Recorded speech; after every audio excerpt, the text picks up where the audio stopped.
Hi hello friends, welcome to my channel Ranju's kitchen time.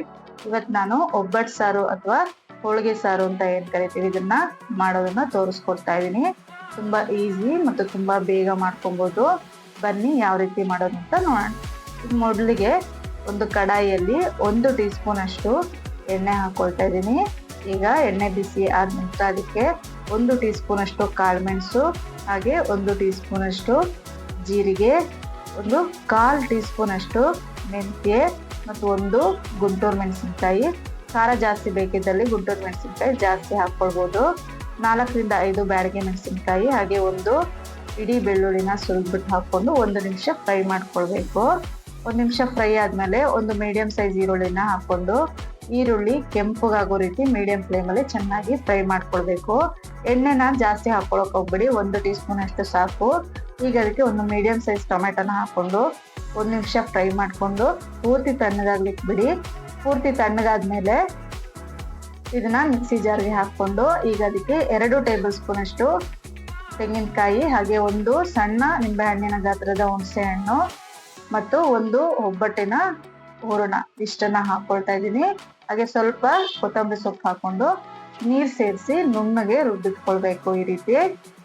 ಈಗ ಅದಾದ ನಂತರ ಒಂದು ಕಡಾಯಿಯಲ್ಲಿ ಒಂದು 2 ಟೀ ಸ್ಪೂನ್ ಅಷ್ಟು ಎಣ್ಣೆನ ಹಾಕೊಳ್ತಾ ಇದ್ದೀನಿ. ಈಗ ಅದಕ್ಕೆ ಒಂದು 3/4 ಟೀ ಸ್ಪೂನ್ ಸಾಸಿವೆ, ಹಾಗೆ ಒಂದು ಅರ್ಧ ಟೀ ಸ್ಪೂನ್ ಅಷ್ಟು ಜೀರಿಗೆ ಹಾಕೊಳ್ಬೇಕು. ಹಾಕೊಂಡು ಒಂದು ಒಣಗಿದ ಮೆಣಸಿನಕಾಯಿನ ಕಟ್ ಮಾಡಿ ಹಾಕೊಳ್ತಾ ಇದ್ದೀನಿ. ಹಾಗೆ ಒಂದು ಕಡ್ಡಿಯಷ್ಟು ಕರಿಬೇವಿನ ಸೊಪ್ಪನ್ನ ಹಾಕೊಂಡು ಈ ರೀತಿ ಒಂದು 30 ಸೆಕೆಂಡ್ ಬಾಡಿಸ್ಕೊಳ್ಬೇಕು. ಅದಾದ ನಂತರ ರುಬ್ಬಿಟ್ಕೊಂಡಿದ್ವಲ್ಲ ಮಸಾಲಾ ಪೇಸ್ಟ್ ಇದನ್ನ ಸೇರಿಸ್ಕೊಳ್ತಾ ಇದ್ದೀನಿ. ಚೆನ್ನಾಗಿ ಸೇರಿಸ್ಕೊಂಡಿದ್ದನ್ನ ಒಂದು 5 ನಿಮಿಷ ಮೀಡಿಯಂ ಫ್ಲೇಮಲ್ಲಿ ಫ್ರೈ ಮಾಡ್ಕೊಳ್ಬೇಕು. ಅದಾದ ನಂತರ ನಾನಿಲ್ಲಿ ಬೇಳೆ ಬೇಯಿಸ್ಕೊಂಡಿದ್ವಲ್ಲ ಆ ನೀರನ್ನ ಸೇರಿಸ್ಕೊಳ್ತಾ ಇದ್ದೀನಿ. ನಿಮ್ಗೆ ಇನ್ನೂ ನೀರು ಬೇಕಿದ್ದಲ್ಲಿ ಎಕ್ಸ್ಟ್ರಾ ಆ್ಯಡ್ ಮಾಡ್ಕೊಳ್ಬೋದು ಕನ್ಸಿಸ್ಟೆನ್ಸಿ ನೋಡಿಕೊಂಡು. ಈಗ ಅದಕ್ಕೆ ರುಚಿಗೆ ತಕ್ಕಷ್ಟು ಉಪ್ಪನ್ನು ಹಾಕೊಂಡು ಚೆನ್ನಾಗಿ ಮಿಕ್ಸ್ ಮಾಡ್ಕೊಳ್ಬೇಕು. ಮಾಡಿಕೊಂಡು ಮುಚ್ಚಳ ಮುಚ್ಚಿ ಒಂದು 5ರಿಂದ 10 ನಿಮಿಷ ಮೀಡಿಯಂ ಫ್ಲೇಮಲ್ಲಿ ಕುದಿಸ್ಕೊಳ್ಬೇಕು ಚೆನ್ನಾಗಿ.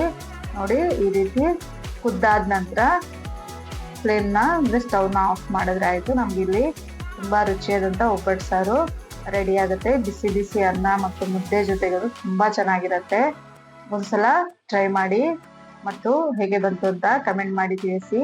ಈ ವಿಡಿಯೋ ಇಷ್ಟ ಆಗಿದೆ ಅಂತ ಅನ್ಕೊಳ್ತೀನಿ ಫ್ರೆಂಡ್ಸ್. ಇಷ್ಟ ಆಗಿದ್ರೆ ಪ್ಲೀಸ್ ಲೈಕ್ ಮಾಡಿ ಮತ್ತು ನನ್ನ ಚಾನಲ್ನ ಯಾರು ಸಬ್ಸ್ಕ್ರೈಬ್ ಮಾಡಿಲ್ಲ ಅಂದರೆ ಪ್ಲೀಸ್ ಸಬ್ಸ್ಕ್ರೈಬ್ ಮಾಡಿ. Thank you.